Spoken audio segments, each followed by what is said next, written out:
नमस्कार, जय हिंद साथियों। आप सभी का हमारे यूट्यूब चैनल पर स्वागत है। साथियों, फोर्थ क्लास का रिजल्ट जारी हो चुका है और अब साथियों स्क्रूटनी फॉर्म भरे जा रहे हैं। 23 फरवरी तक स्क्रूटनी फॉर्म भरे जाएंगे। इससे पहले ही शिक्षा विभाग ने दस्तावेज सत्यापन का डीवी कार्यक्रम जारी कर दिया है। मार्च और अप्रैल में आपका डीवी होने वाला है। मार्च और अप्रैल 2026 में आपका डीवी होगा। 2 गुना में जो भी अभ्यर्थी आ रहे हैं उन सभी का डीवी होने वाला है। डीवी के लिए लगभग साथियों 2 गुना अभ्यर्थियों को बुलाया है। लगभग 1.41 लाख लोगों को यहाँ पे बुलाया है। इसके लिए लगभग 8 चरणों में ये डीवी होगा।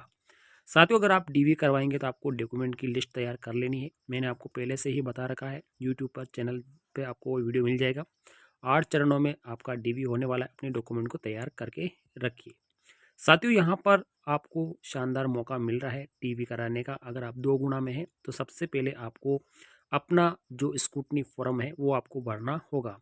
स्क्रूटनी फॉर्म भरने के बाद ही आपका दस्तावेज सत्यापन होगा। साथियों, अगर आप कट ऑफ के ऊपर आ रहे हैं तो आपको स्क्रूटनी फॉर्म 23 तारीख से भरना होगा। अब साथियों, आपका डीवी का कार्यक्रम क्या रहने वाले हैं, सबसे पहले इसे को जान लेते हैं। डीवी का पूरा जिम्मा है साथियों निदेशक माध्यमिक शिक्षा विभाग राजस्थान को मिला है और इन्होंने सभी संयुक्त निदेशक को यहाँ पर एक लेटर जारी कर दिया है कि सूची में जितने भी अभ्यर्थी होंगे उन सभी का दस्तावेज करवाना है। अब साथियों, दस्तावेज सत्यापन कराने के लिए टीमों का गठन किया गया है और टीमों के गठन से पहले क्या होगा, यहाँ पर जो भी कर्मचारी डीवी में कार्य करेंगे उन सभी को ट्रेनिंग देनी होगी। तो यहाँ पे सभी को यहाँ पर 23 तारीख को आपको ट्रेनिंग मिलने वाली है। जो भी सदस्य इसका डीवी करेंगे, जो भी टीचर्स वगैरह है साथियों, ठीक है, टीचर ही इनका डीवी करने वाले हैं। तो आपको बिल्कुल दस्तावेज तैयार करने हैं साथियों। टीचर सबसे ज़्यादा बारीकी से जांच करते हैं। मंडल स्तर पर पहले आपका 24 फरवरी को आपकी टीमों का गठन हो जाएगा। इससे अपने को कोई लेना देना नहीं है। इसके बाद में विभाग के स्तर पर यहाँ पे ट्रेनिंग 26 और 27 को हो जाएगी। वीसी के माध्यम से 5 मार्च को ट्रेनिंग कंप्लीट हो जाएगी और हमारा जो कार्यक्रम है वो यहाँ से शुरू होता है। सबसे इम्पोर्टेंट है साथियों हमारा दस्तावेज सत्यापन का। अब दस्तावेज सत्यापन किस प्रकार से होगा, ABCD के हिसाब से होगा या किस हिसाब से होगा वो हमें अभी कंफर्म नहीं है, लेकिन साथियों अपने दस्तावेजों को आप तैयार करके रखिए। दस्तावेज का जो सबसे पहला चरण है वो 9 मार्च से शुरू हो जाएगा और 13 मार्च तक चलेगा साथियों। लगभग 5 दिन तक ये चलने वाला है। साथियों, इसके अंदर रोल नंबर की लिस्ट अलग से जारी होगी कि किन किन रोल नंबर वालों को इन दिनों में जाना है, लेकिन आपका 9 मार्च से शुरू होने वाला है।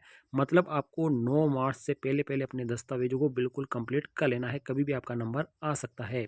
ये पहला चरण हमारे पास 9 मार्च से लेकर 13 मार्च तक 5 दिवसों का चलेगा। उसके बाद दस्तावेज सत्यापन का द्वितीय चरण है वो 16 मार्च से 19 मार्च तक चलने वाला है और लगभग आपका 4 दिन तक ये चलने वाला है। ठीक है साथियों, तो ये आपके 2 चरण हो गए। फिर दस्तावेज सत्यापन का जो तीसरा चरण है वो तीसरा चरण 23 मार्च से लेकर 25 मार्च तक चलेगा। लगभग 3 दिन तक ये चलने वाला है। तो ये 23 मार्च से लेकर 25 मार्च तक ये दूसरा चरण हो जाएगा, तीसरा हो जाएगा, ये दूसरा हो गया। फिर दस्तावेज सत्यापन का ये चौथा चरण है। ये चौथा चरण आपका 27 मार्च को होगा, केवल 1 दिन का ही रहने वाला है।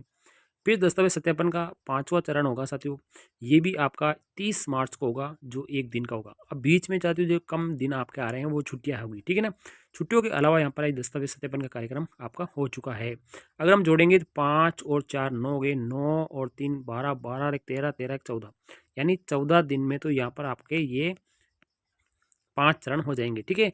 14 दिन लगेंगे, लेकिन इसके बीच में कई सारे दिन है साथियों, ठीक है। यानी पूरा मार्च का महीना हो गया, यानी पूरे मार्च के महीने में केवल 5 चरणों का ही डीवी होने वाला है। तो अब चलते हैं हम साथियों अगले चरण की तरफ। अब हमारा छठा चरण होगा, ठीक है। छठा चरण होगा। इस छठे चरण के अंदर यहाँ पर 1 अप्रैल से, यानी अप्रैल के महीने में शुरू हो जाएगी। 1 अप्रैल से लेकर 2 अप्रैल तक 2 दिनों तक आपका डीवी चलेगा। फिर दस्तावेज सत्यापन का 7वां चरण होगा और ये 7वां चरण है ना, ये आपका होगा 6 अप्रैल से लेकर 10 अप्रैल तक। 6 अप्रैल से लेकर 10 अप्रैल तक आपका 7वां चरण होगा, ठीक है ना। अब साथियों यहाँ पर देखो 8वां चरण यहाँ पे आना चाहिए, जो कोई 7वां लिखा हुआ आ रहा है, ठीक है। तो यहाँ पे 8वां मान लीजिए आप। 8वां चरण है, ये 13 अप्रैल को होगा, 1 दिन का होगा। फिर साथियों यहाँ पर साथियों ये दस्तावेज सत्यापन का ये 9वां चरण होना चाहिए। यहाँ पे ये 9वां चरण होना चाहिए। ये 15 अप्रैल से लेकर 16 अप्रैल तक, यानी 2 दिन तक अगर आवश्यकता होगी तो यहाँ पर इसको रखेंगे शेड्यूल को, वरना ये जरूरी नहीं है। तो ये छठा हो गया, छठे के बाद में ये छठा हो गया और ये 7वां हो गया, तो ये 8वां और ये 9वां। तो यहाँ पे थोड़ा प्रिंटिंग में थोड़ी प्रॉब्लम है साथियों, आप इसका जरूर ध्यान रखें। अब साथियों सबसे बड़ी खबर आपके लिए क्या रखनी है, तो आपके लिए क्या लिखा है, दस्तावेज सत्यापन में द्वितीय चरण, ठीक है। पहले चरण के अंदर टोटल 9 चरण हो जाएंगे। फिर दस्तावेज सत्यापन का जो अलग से चरण होगा उसमें क्या लिखा है, अनुपस्थित अभ्यर्थियों को प्रथम अवसर, यानी जो भी अभ्यर्थी एब्सेंट रहेंगे उनको पहला अवसर दिया जाएगा 24 अप्रैल को। ठीक है, 24 अप्रैल को।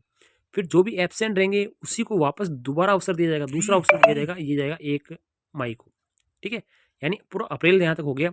1 मई को आपको वापस अवसर दिया जाएगा। फिर बाद में नोडल अधिकारी को यहाँ पर पूरी रिपोर्ट जाएगी 11 अप्रैल को, 11 मई को। ठीक है, यानी मई के बाद में जून तक आपकी ज्वाइनिंग मिलने की पूरी संभावना है। जून तक आपका फाइनल रिजल्ट आ सकता है साथियों, जून में आपका फाइनल रिजल्ट आ सकता है।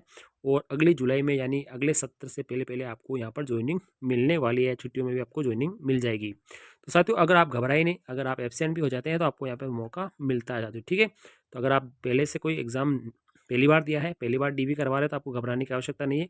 ये टोटल 9 चरणों के अंदर आपका डीवी होने वाला है। तो साथियों इस डेट को आपको कंफर्म कर लेना है साथियों। हमें यहाँ पे यहाँ से डेट हमें कंफर्म करनी है पहले, या पहले चरण से अपने को यहाँ पे चलना है साथियों। तो ये 5 चरण हमारे यहाँ पर हो गए।